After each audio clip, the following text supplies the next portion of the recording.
What's up, guys? Welcome back to the channel. I have a very special guest, man. He's a renowned DJ and entrepreneur. He began his journey DJing at the age of 13 in his hometown of Wilson, North Carolina, where he quickly realized that this was a calling, man. It wasn't just a hobby. By the 90s, he founded an established Bun DJ company in Raleigh, North Carolina, which has since grown from just there to a company spanning 6 different states, man. We got North Carolina, South Carolina, Virginia, California, and Montana. 5 states. I miscounted. Yes. But not only has he performed at a bunch of weddings, a bunch of social events, he's also the co-founder of the DJ Collective, all right, which is a conference that if you've never been to one, you missed out, man, I gotta say. Not only that, but he's also done the DJ's Vault, a members-only site offering resources and training for mobile DJs. But in addition to all of that, y'all, not only has he done that, he's also made significant contributions to our community by developing Bun Gear. It's a line of high-quality portable DJ booths designed for mobile DJs looking for style and functionality. He still DJs regularly, bringing his infectious and vast musical knowledge to events everywhere. My guy, the man, the myth, the legend, Joe Bun. Crowd goes wild. Bro, thank you for being here, man. We're really doing this. Look at this. In Arizona with a fireplace. We made it happen, man. We really did. Dude, first of all, man, I got to thank you for stopping by, taking some time to hang out with us and just catching up, bro. You know I watch your stuff, man. I appreciate that. I've hit you up for content ideas, for cameras and everything else. So, man, it all worked out, man. Yeah, we're in the same place the stars aligned, bro. That's right. You know, you were like, hey, man, can you come by? Hell yeah, man. Yeah, so here we are. We're in the Airbnb, y'all. Yep. Shout out to my guy Jeff Jones with Direct Sounds for providing us the Airbnb, man. I guess let's just dive right into it, man. Yeah, I guess. Can you tell me a little bit about how you got the start at 13 in Wilson, North Carolina? Like, how did all that begin? I think, you know, when you come from a small town, right? There aren't any people doing this really, right? There was a guy. His name was Davis Lane. He was the town DJ. You know what I mean? And he had like a trailer, and you know he had whatever contracts there were. Being a wedding DJ wasn't as big then, so he had like the Toyota dealership. You know, he played there on Saturday. So he had contracts and gigs. And then I think we were kind of, you know, not competitors, because I was just a kid and he was probably by that point in his 20s or so. And I remember, though, there was some teen club in town. And again, that wouldn't be a club. It was like at a country club, and some parents would set up these dances, you know, and the boys would be on one side and the girls were on the other. Every once in a while you would awkwardly kind of stand up and dance. But there was no DJ for these things. Yeah. And so, or either maybe the guy was just so bad, we started like a mutiny, like this guy's terrible. And somehow I got myself roped into it. And it wasn't my parents weren't musicians, they weren't DJs, but man, they loved music. Like my parents, like I never walked in the house that I can remember or got in a car and didn't hear music. Wow. And so I just had a huge music knowledge, you know what I mean? And so I literally took their home stereo and set it up at this teen club dance, and it wasn't even commercial grade. Excuse me. And Radio Shack was like a thing then, so they had a mixer that at least let you kind of crossfade. I definitely was playing cassettes and records, like just a hot. It was just putting stuff on a table. Like it was just like wherever you had that recording, you would just be like, oh, I got the 45 of that, and then I got this bootleg tape of like the Eagles or whatever, and it was. Threw it in. You know, 3-hour party, and I probably had 60 minutes of music total. Bro. Especially, this would have been like, 70 minutes, this would have been like early 80s, you know, and those songs were like short, poppy, really fast, you know, like new wave, you know, or, hey, oh, Mickey. And then, and nobody would really dance to those, so then you had to go to a ballad, a slow song, and I knew that Stairway to Heaven was like ultra long. Snaps. So like at the top of every hour, I'd just be like, all right, Led Zeppelin, Stairway to Heaven. Here we go. And just out there awkwardly kind of dancing, you know what I mean? And that's how it started. And then it became, you know, Davis Lane went out of business to become the town golf pro and sold me whatever gear he had. And so then I became really the only DJ in town, like the guy you had to call if you wanted to have a party. that led into like doing my own high school prom. Yo. To, you know, again, then I leave there, go whatever, an hour and a half east or west to Chapel Hill, North Carolina, where I go to school. And again, I don't think I did much my freshman year. Then I pledged a fraternity, and people in that fraternity, they heard about it. They were like, there's some rumor that you're the DJ. And again, this wasn't a thing, man. Right. Like I would have been in Chapel Hill from 90 to 94.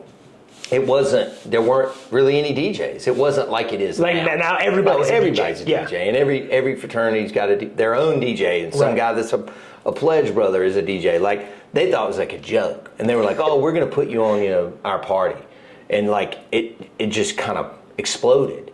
And so like I was playing these parties from 2 a.m. to 6 a.m. after. Here were the people I would play after: Hootie and the Blowfish. Oh my God! These guys would play like on the front porch of, they were from South Carolina. So they'd come up, they'd play at Chapel Hill, then they'd go to UVA, then they'd come back. Do the rounds. Edwin McCain, Dave Matthews. Like, these guys were just like, these were who we hired and paid $1,500, and they'd play in the basement, and then they'd put Joe Bun on at 2 a.m. when the bars closed, and I would play till sunrise, basically. Dude. And it was just like the wildest ride. And I think I was making $500 a night, probably played 3 nights a week. Oh, you were thinking you were killing it. I mean, that $1,500, Yeah. $6,000 a month in college? Dude, you were killing it. I was rich. I was rich. Had all the girls around you? Yeah, girls it was everywhere. amazing. It was just, I don't know. That really was how it started. Like, that was the earliest days of like Joe Bun from like 13 to 22 probably.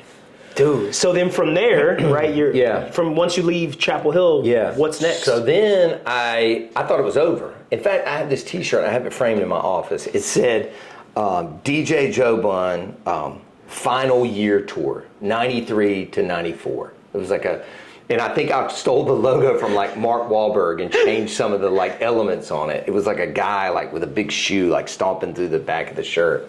Because I thought it was like it was fun. Like when you're a kid, this can't be your job. Right. This could never be somebody's job, and because nobody that I'd ever heard of was doing it as a career. Right.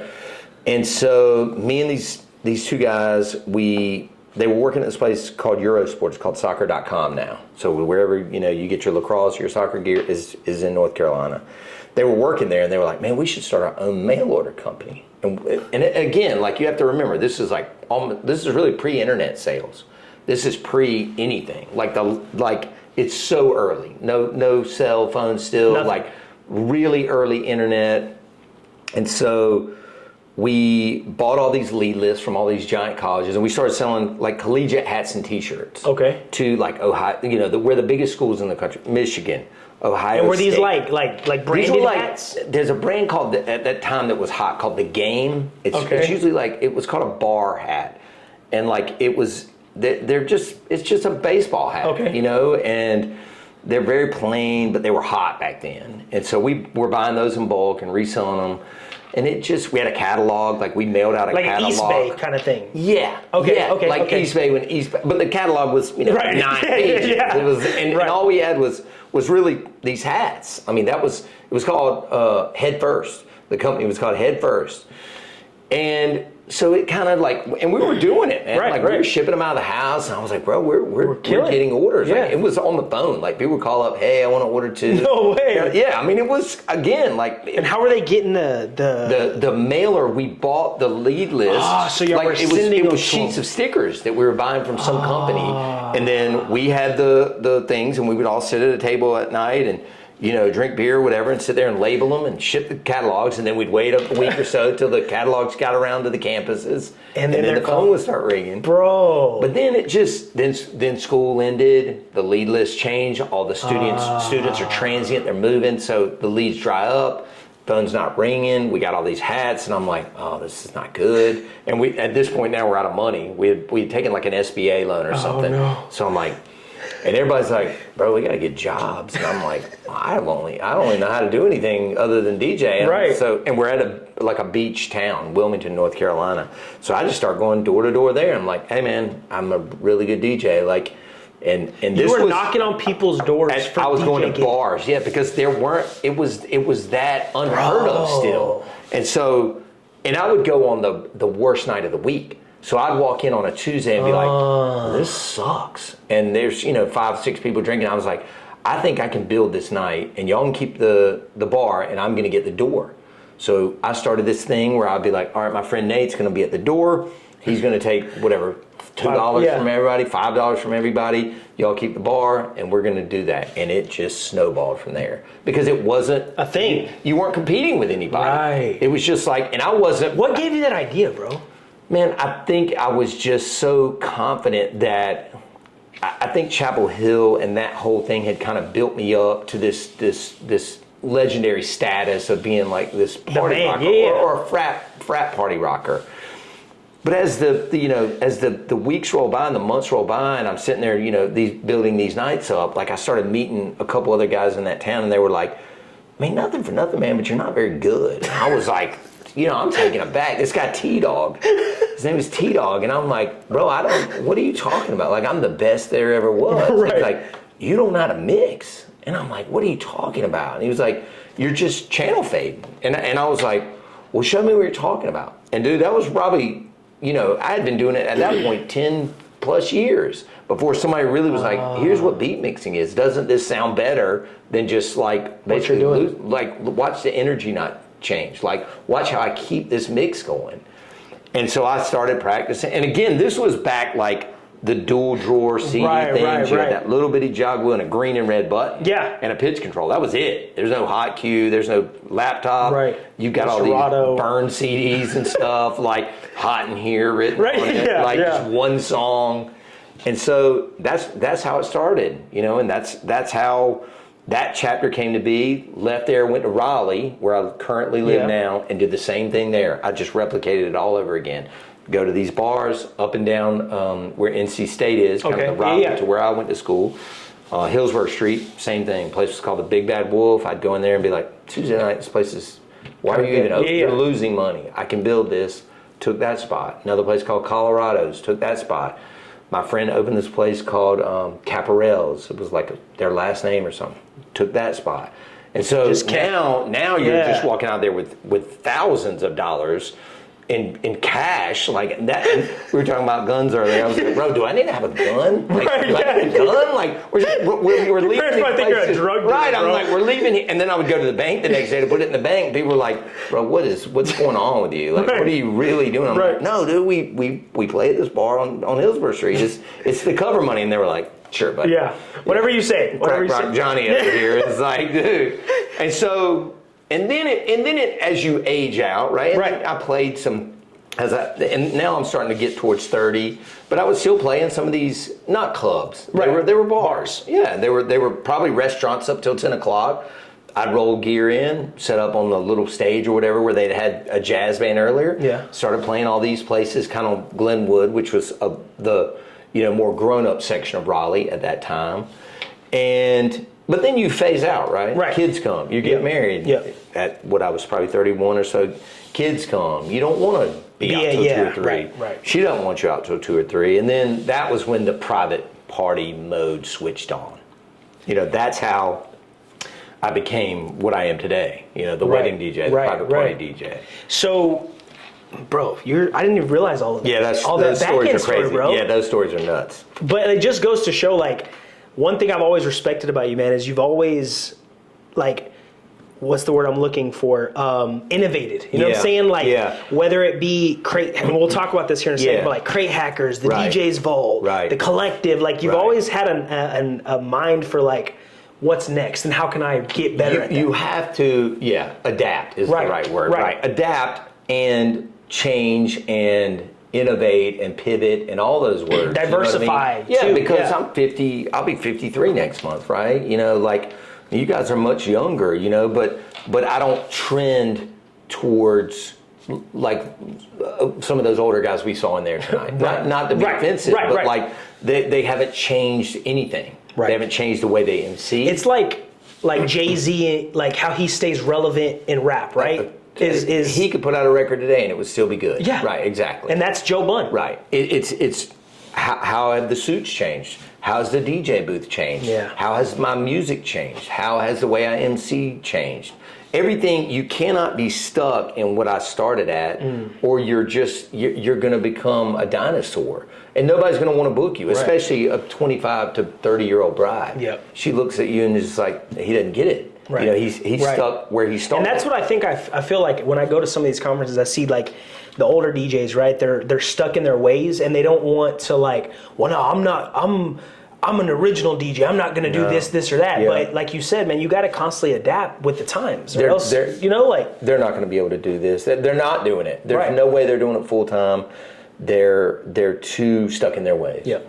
Yep. Well, let's talk about Bun DJ Company a little bit more, man. You know, what were some of those? Because I feel like a lot of guys that are watching this maybe want to like, you know, take it to the next step, right? Or maybe even build a multi-op, right? What were some of those challenges that you faced when you kind of like first started Bun DJ Company? Maybe you could tell us kind of how you got that started like the multi-op thing. Sure. And how did you overcome some of that? Yeah, I mean, I think it really was one of those things where with like any business, if somebody calls you and you're like, man, I'm booked, it's disheartening, right? It breaks your heart because now, not only are they not going to end up with you, they're probably going to end up with somebody not very good. Yep. You know what I mean? And it's like, it really hurt my soul. I was like, man, this girl is going to end up with some, especially back then when I started the company, there weren't a lot of DJs in Raleigh. You know, I was like, she's going to end up with somebody bad. I feel so bad for her. So that's when I started like going to record stores, putting ads in the paper when the paper existed. And you know, one guy became three becomes six becomes 10. And the next thing you know, you got 25 DJs working for you, you know, but that's not to say I didn't go through 25 other ones that didn't work out. Right. Or said, hey man, you know, I don't want to work for you. I'm gonna put you out of business. I'm gonna be the next Joe Bun. And we never heard from him again. Yeah. And so, but also to speak about the longevity of that is like Randy, I mean, my right-hand man, been with me for 25 years. There's something to be said, if you can build a company and have somebody stay with you for 25 years, loyal like that you're paying them well. You know, we just had a pool party for all the DJs 2 days ago. You know, like it's like a family now. It's like a fraternity, really. Right. Like it's just, we've built this brand and this community, you know, to where those guys really are like almost like brothers. And so it's beautiful. And then the other offices that you spoke about at the intro of the show, it's 6 offices in 5 states. They all are really not my offices. They're a Bun DJ company, but they're really licensees of that name. They're not like, I don't own the company. Right. If they want to do a wedding show. Like a franchise type. Yeah. If they want to do a wedding show, they pay for that wedding show. If they want to put an ad in a magazine, they pay for that ad in a magazine. I took a lump sum up front and then a very small portion of their monthly income, like 4%, like nothing. Right. But the beauty of it is now I've got these other 5 people that can do this full time. They make a career out of it. They're making a great living, and they're super happy. You know? So I'm almost more just proud of like, wow, we actually did this. Bro. It wasn't like random people. Right. These people at some point worked for me. Gotcha. Yeah, and that's what a lot of people don't understand that. At some point they worked for me. Yeah. And the fact that like, you know, that you, like you said it, being able to help those people start a career, bro, of something that a lot of people, when you tell them you're a DJ, they probably like laugh and be like, oh yeah, you're a DJ. Dude, I still get, you know, I still get that. They don't realize the magnitude of what you're really doing. It's underappreciated career. You know what I mean? And people don't realize like how big it can be or how big it is now, how much money you can make. That it is my full-time job, because a lot of these people that will ask, oh, you're still DJing? I'm like, bro, what do you want me to be, a surgeon? Like, you want me to switch it up at 53? Like, this is what I do. Right. Because they knew me from Carolina. Right. And they're like, wow, this dude, here he is. Still doing it. 94, 30 years later, is still doing this, basically the same thing. Right. It's just in a different, you know, I went from a frat party basement to the highest end country club or something. Right. It's still the same job. It's still the same, It's just, they can't buy that. They can't wrap their head around it, because people in the corporate world, especially any of my other friends, I mean, they've had 10 jobs since we got out of school, maybe more. Right. I mean, over this last 30 years, they've had 10 or more jobs. So and you're still chugging away. I'm just doing my thing. You know what I mean? I'm still doing my thing. That's amazing, bro. It's crazy. Well, you know, since you have, you have been in this industry, bro. Like, dang near 4 decades. Yeah. You know, what are some of like, and we kind of talked about it just for a split second, but what are some of the things that you've seen change, right? And how have you been able to adapt? I mean, I think the main thing is always going to be the tech, right? If I didn't have the tech, and I'm talking about like where amplifiers became powered speakers, where crates of records became a laptop that weighs, 2 pounds. Like everything like that led me to still be able to do this. Man, when we had those amp racks and stuff in college, I mean, there would be, I would go, yo, Nate, I got a frat party at the blah, blah, blah house tonight, man. Just meet me there. And I'll bring a case of beer. And that would be your payment. But I need you to help me get all this stuff out. Right, it just was a trailer full of gear, heavy as hell. So the tech changed, right, and helped me to survive this long, do it this long, still want to do it this long. I mean, I always talk about like how crazy, the technology has come just in 30 years, right? Which is like that. Right. It went by like that. The last class I took at Carolina was an elective, and it was literally like intro to computers. It was like, okay, guys, you reach behind the monitor. The monitor was 2.5 feet deep. You flip that switch to turn the power on. And it was literally like a DOS. There was no like browser. Right. It was like, and we were like, oh shit. I mean, I was still doing not a typewriter, but when I was writing papers in college, it was like a word processor or whatever they were called, and it had like this key that kind of like if you messed up would go back. But dude, we had no screen, no computer, no tablet, no nothing. So that was the last class I took. So think about like how.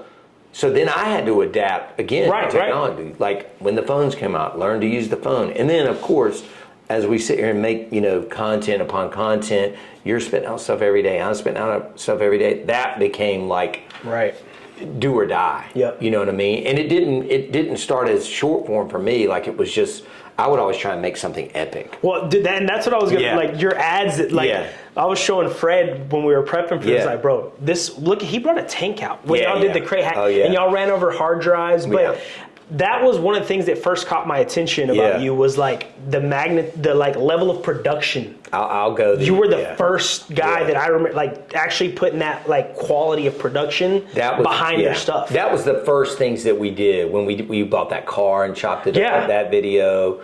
Your picture, your company picture with all your guys in front of the theater. Yes. That was like something that I was like, bro, that was fire. And that was real. I went in the theater. I was like, what does it pay to change the marquee out? I think I was like $150 or something, just so crazy. I'm like, done. Yeah. Like, get the photographer. Everybody get a black suit and meet here. It just. I always try to do something big, almost like larger than life, or something that was inspired by another video. I mean, that when we cut that car up, that was that Otis video from Jay-Z and Kanye. It was like a direct one-to-one comparison, but I didn't cut up a Maybach. I bought that car for $1,000 on Craigslist and just prayed that it, ran for the video shoot. Please get every light was on, check engine, oil, blah blah. I was like, please just run for one day. Just let it happen. It's so crazy, man. Bro. So, I guess let's pivot a little bit and tell me a little bit more about the idea behind the DJ's Vault. Yeah.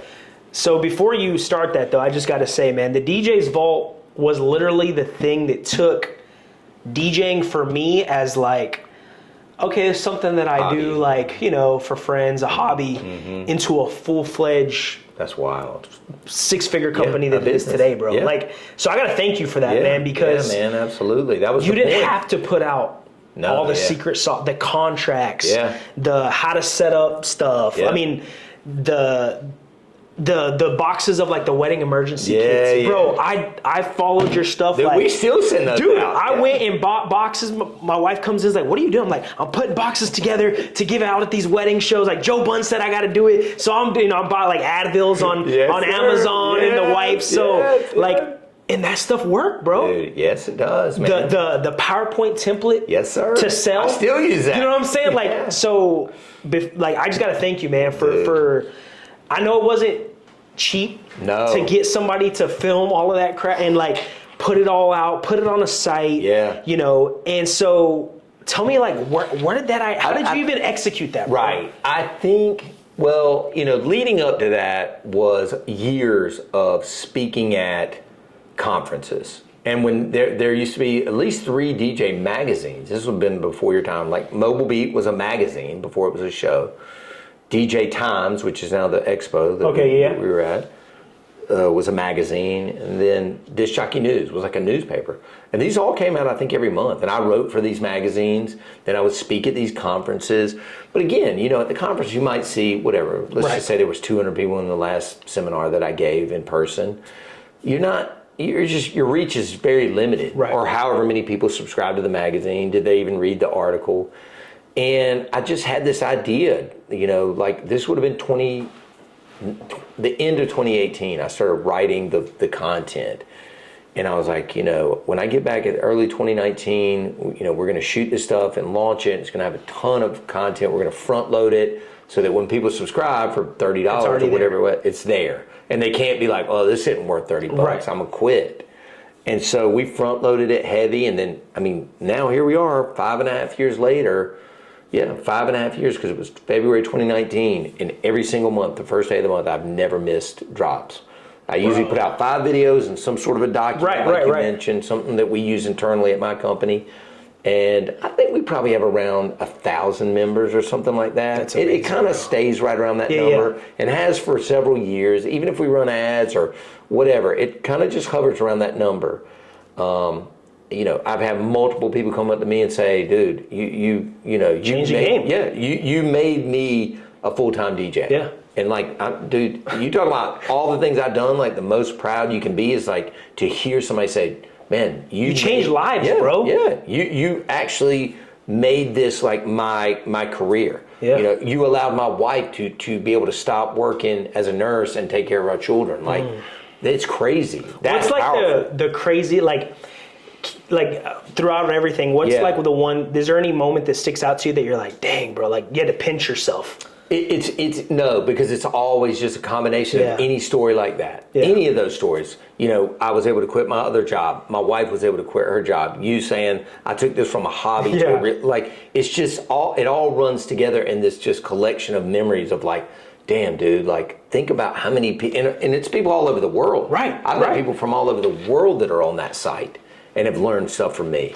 And they'll send me pictures of their, oh, hey man, I finally got an office, look at the pictures. Dude. People in Scotland, Australia, Africa, like just all over the world somehow found this site. And as long as you spoke English, you could understand like a redneck accent, you could watch and learn, you know what I mean? You have to get them dubbed over. Yeah, dubbed over in every other language. And so, to me, that was the most proud thing I'd ever done, because now you're able to reach whoever wants to get on the site. Yeah. You know what I mean? Yeah. And for $30 a month, which I think is a steal. It was a steal. Yeah. And then you were in the vault. Yeah, you had the video where you're actually inside the vault. We launched it in the vault. Yeah. There was I was on the computer waiting for you to a boutique hotel in Durham called 21C. It's a brand. But it was built, inside of a old bank. And so they can't take a vault out of a basement. So they left it for almost like little cocktail parties and stuff.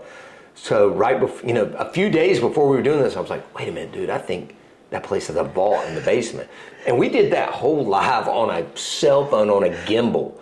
Like, spotty internet. No there were way. Thousands of people on that live stream. And Dom, I think I had an earpiece or an AirPod or something.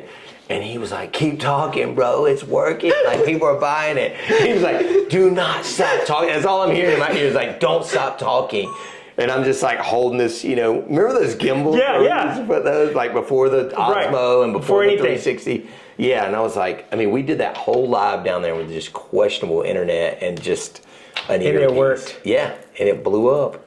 Bro. It was nuts. That is crazy, Crazy man. memory. And I feel that like you're, in my eyes, like known as like the mentor, like to a lot of DJs. Yeah, and I get that a lot. A lot of people call me the Godfather. Yeah, the Godfather. That would be another word that I would use, like the Godfather of like the modern age of like content creation. Because I was going to say, DJs. I don't feel like the Godfather because there were these dudes that I used to look up to. Like I'm talking about like the I don't know if you say like influencer, but like the content creation era of DJing, you know, where it's just the more modern mobile DJ era. Yes. The people that are willing to create content, the people that are gonna not wear a bow tie, the people that are gonna, you know, not set up. You made wedding DJing cool. Right. I've heard that before. You know, because like I feel when I first started like DJing weddings, I was almost embarrassed to tell people like, oh, my wedding, because it was looked down upon. Right. You know?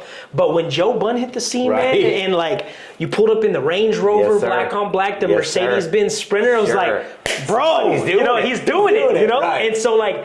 I felt it was very. I probably had $2 worth of gas in each of them. You know, but it was about like, bro, you really changed it, man. But what advice do you find yourself giving these new guys, man, looking to maybe be maybe not the next Joe Bun, but just like, you know, find their lane and take it to the next level? Man, I think you just have to have a degree of, I don't want to even say originality, right? Because I mean.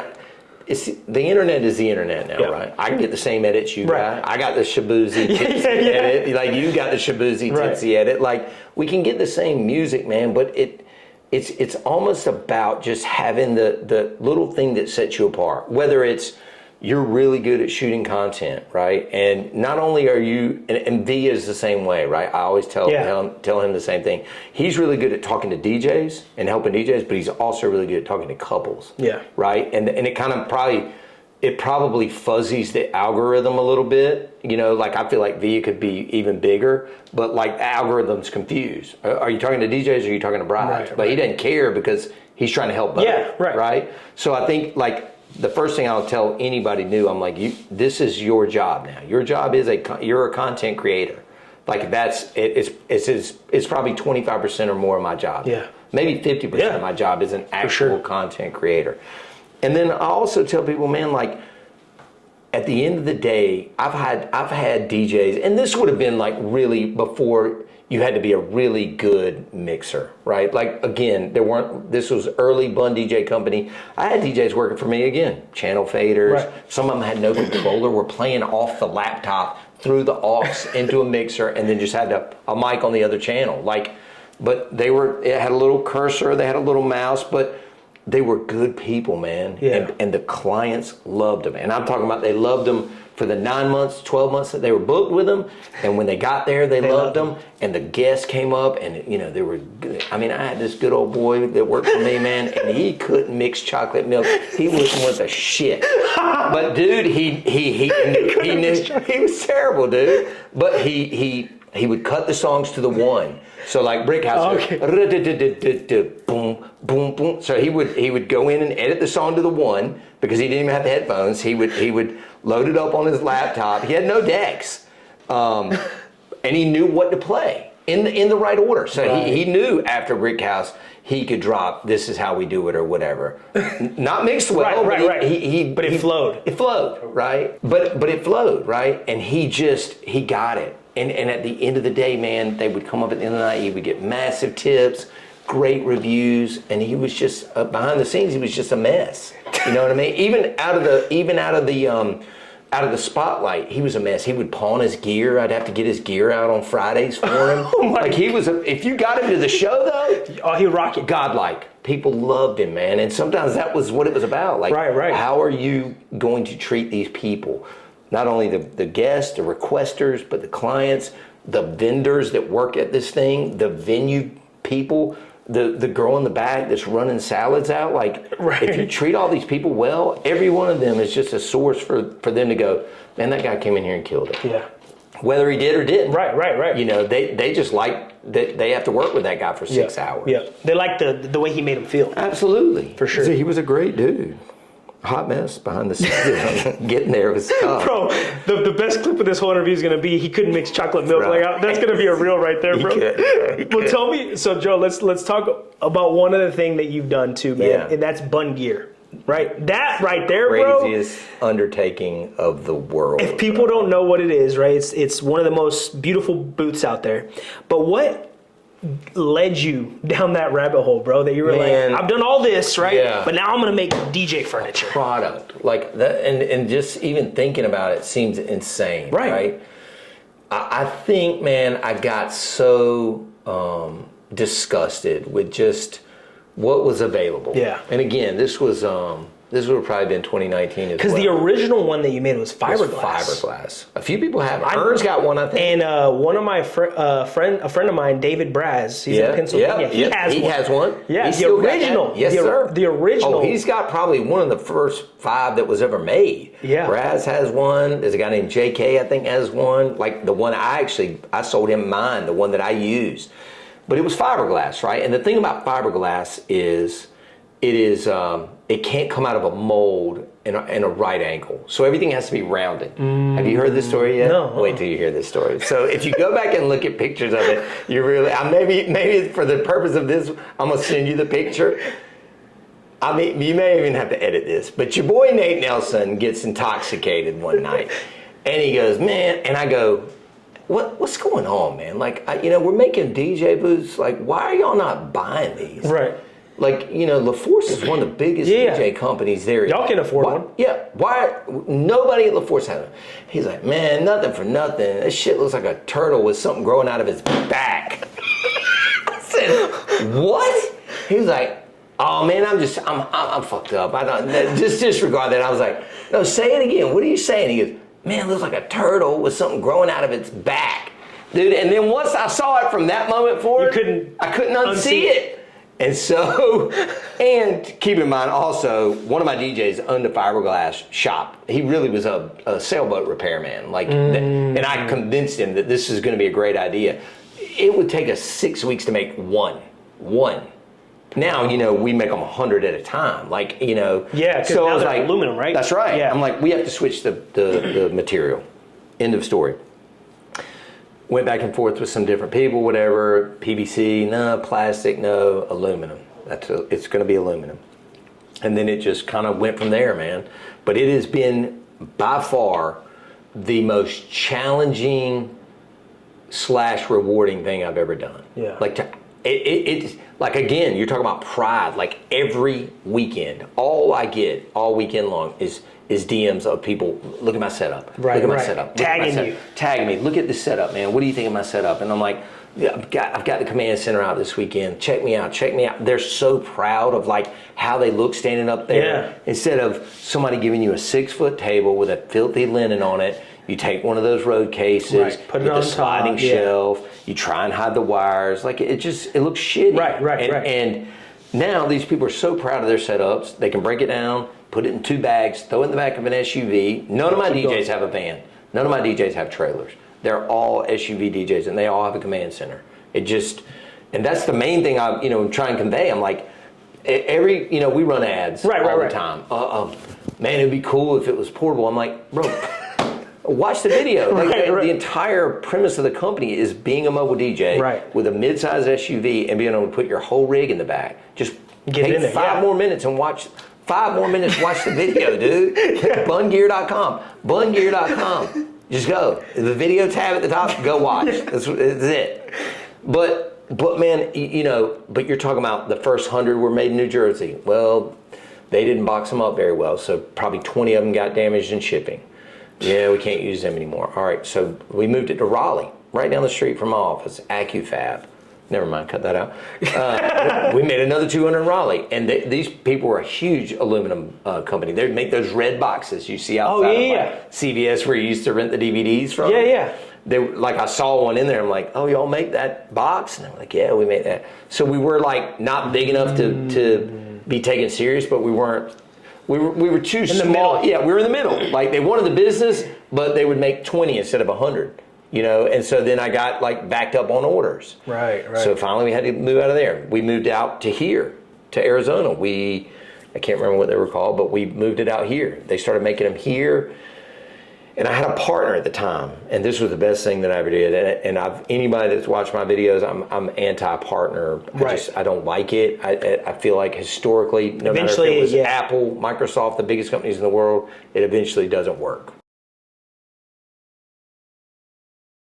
Still had this partner. He actually got us thrown out of that place. Like they would not talk to him anymore. And he was the one that negotiated the cost. Did all the accounting, did all the books, and I was just kind of the marketer, face of it, the designer. Yeah. And dude, so then I basically shut it down. This would have been like probably sometime last year. I was like, I'm gonna sell the rest of them and I'm done, and I'll just buy the name from this guy and whatever. Yeah. And then luckily, man, I through a third party guy, I met a guy that was making aluminum photo booths. This guy Ray in LA, and man, he and I just kind of hit it off. And he was like, man, let me just be the middleman. And we ended up having to go overseas and do it. But dude, the quality is incredible. The shipping is incredible. Does it take a long time for stuff to get here from overseas? Yeah, so I have to be really aware of, okay, when I get down to 50, I need to order more. Right. You know what I mean? So, but dude, I when I A/B them, like I can look at, I still am using my same one from 5 years ago. I never swapped the gear out or anything. Wow. That's how well built they are. And I look at one that comes from overseas, side by side. I can't tell you which one. The welds are great. The bags are great. Like it's a great product. And as much as I wanted to make them here, I had to eventually go overseas because they take me serious there. Right. You know, again, adapting. When I order 100, I get 100. Yeah. You know what I mean? I don't get behind on orders. When an order comes in on a Monday, it probably goes out on Wednesday. Right. And depending on where you live in the United States, you're going to get it by Friday. Dang. It's crazy, dude. That's amazing, bro. That is amazing. It's been beautiful, man. It's been beautiful. But it was a real challenge to get here. I can imagine, man. Yeah. Well, I mean, based off everything you've told us so far, man. But, before we get out of here, man, you've been doing this a long time, right? What keeps Joe Bunn motivated to keep going, man? I get asked that a lot. I mean, I still think that all of these things I still enjoy doing. Like, I actually really love all these different little companies or jobs. Like, I like to make the content. I like to teach DJs. I like to design new booths. Yeah. Like, we're trying to come out with some new products. Desk. Yeah, saw the that. gig desk. Saw that. Trying to make tube stands for the tube lighting. Like, we're trying to always innovate, like you said, adapt, grow. I like to make content. I'll go through spells just probably like you where I don't feel creative. Right. Get a little burnt out. Yeah, you'll get burnt out or stuff's not popping and you just kind of go. Especially when you put quiet. So much work into it, bro. Yeah, I'll go crazy sometimes. And then it's like, I thought this was going to be the one. This was it. And then that Olympics one I made, nothing. Garbage. And I hit it during the Olympics. I was like, this is going to be it. Yeah. Nah, nothing. Not even think it hit 10. Sub 10K is just not good. Yeah. But I think that it's just still, and at the end of the day, everything is enjoyable from the booth thing to the content creation to the education to speaking at things to playing the parties. Like people are baffled, shocked. Bro, what do you mean you still play? I'm like, yeah, dude, yes. And I think I don't do it for this reason. I still genuinely love to go on a Saturday, and again, I'm not doing the Friday, Sunday stuff anymore. Right. I was telling you off camera, I'll probably play maybe 40 shows a year, 30 are weddings, 10 are either free charity thing or a party for somebody I know or whatever. So I'm not inundating myself with a backlog of 100 weddings, 120 weddings, right? But I still am. I think the reason that people will listen to me, whether it's on a video or in the vault or when I go give a seminar at DJX, is because I am still one of them, right? Yeah. That I'm still out. I'm a soldier. I'm out there in the field. I mean, even though I had a Saquon with me since after the pandemic, up until that moment, those 30 years, I was right by myself. Mm-hmm. I added Saquon as an assistant, but I can tell you, he'll tell you that every load in, I'm right there pumping gear. I don't care if it's 109 like it is today or whatever it is, 20 degrees, and loading out as well. Like I don't just show up with a laptop and be like, all right, I'm here. I'm here. Line up the bridal party. It ain't like that. Yeah. And so I think that's why people are still like, yeah, man, like he's one of us. We can totally relate to this guy because he's in the trenches. Like he's still playing parties. A lot of the mentors that I had, they stopped playing and they just went into the education space. Yeah. And I felt like they kind of lost some of their momentum because of that. Like if you're not really doing it, especially in modern wedding DJ era, I don't think you can relate to really what's going on. Right. Because so much has changed from the technology to the age of the clientele to TikTok to, music, to Instagram to the to the fact that these couples these days, unless it's a second wedding like I just did, grew up only knowing a real DJ. Yeah. Like no matter where they went to college, somebody in that town was pretty badass. I guarantee. Right. You know what I mean? No matter if it was Barton College in Wilson, where I grew up, I guarantee there's somebody in Wilson right now that was playing some bar where all the college kids at that little bitty school that my parents went to 60, 70 years ago, you know, is ripping it to shreds right now. Yeah. So they don't even know an era of not having a phone. They don't know an era of not hearing a DJ on the radio or at a festival or in their college bar. Yeah. Whereas when I started, and Ken Holmes, the crackhead that pawned his gear, you know, he didn't have to really know how to play because there was no benchmark. There was nothing to compare it against. Anyway, got off on a tangent. No. I mean, it's great points, man. I think that's like, you know, something that I feel a lot of DJs can take away from this is, like you said, man, just constantly being able to adapt, to innovate, you know, staying with the times and not getting caught up in, like, I hear it all the time. Well, I'm a DJ. I'm not going to create I don't need to create content. That's like the biggest mistake you're crazy people can make, man. But anything else you want to leave the audience with, man, before we wrap this up, bro? Man, I just, you know, I think I'm just really, I don't really use the term blessed like lightly, but I really believe that I'm blessed to be able to get up every day and do something I like. Yeah. Because there's so many of my friends that have just been straight up miserable. Yeah. You know, and they've got more money than me. You know, they got bigger pools than me. They got, you know, nicer car than me maybe, but man, they sacrificed a lot. Yeah. They were in a plane every week. You know, they would leave on a Monday, come back on a Friday. You know, for the most part, man, I was home. Yeah. Saturdays, we talk about that. Right. I missed a lot of Saturdays. I missed some friends' weddings. I missed some kids' soccer game, but I wasn't gone during the week. Right. I was able to go to the gym at 5 o'clock, be home at 6, eat some dinner, sit on the porch, whatever, cut my grass. Like, I mean, I lived a very normal life. Right. And I never let this bury me. Yeah. I never did the 100-hour weeks and stuff like that. And I don't think it's healthy. There is a time when you have to grind and maybe put in a lot more time than you want, you know. But at the end of the day, man, I feel like I lived a pretty balanced life. And, you know, and now with the kids being gone, one of them being gone and the other one, you know, a sophomore in high school, it's just, it's still, no matter that I was there or not there, it went by like that. Yeah. And people will tell you that, especially when your kids are little. Yeah. And you don't believe it until it really happens. And now I'm really trying to push it to younger people. I'm like, you know, I'll meet people that just had a baby, and I'm like, I know everybody's telling you this is just the realest thing they're going to tell you. It goes by in the blink of an eye. Like, I mean, my daughter's 8 now, and I'm just like, dang, bro, like I felt she was just born. That's what I'm saying. Know? That's what I'm saying. I feel the same way about my kids. I can look at a picture, you know, of them as a toddler or even a little boy, remember exactly where we were, where it was taken, and it just feels like it went by like that.